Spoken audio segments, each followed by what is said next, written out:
is how to create this zoom through text animation in Premiere Pro. Select your type tool and type in some text.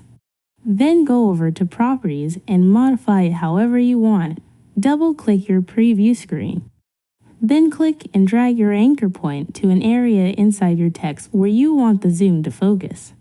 Move the timeline forward a bit.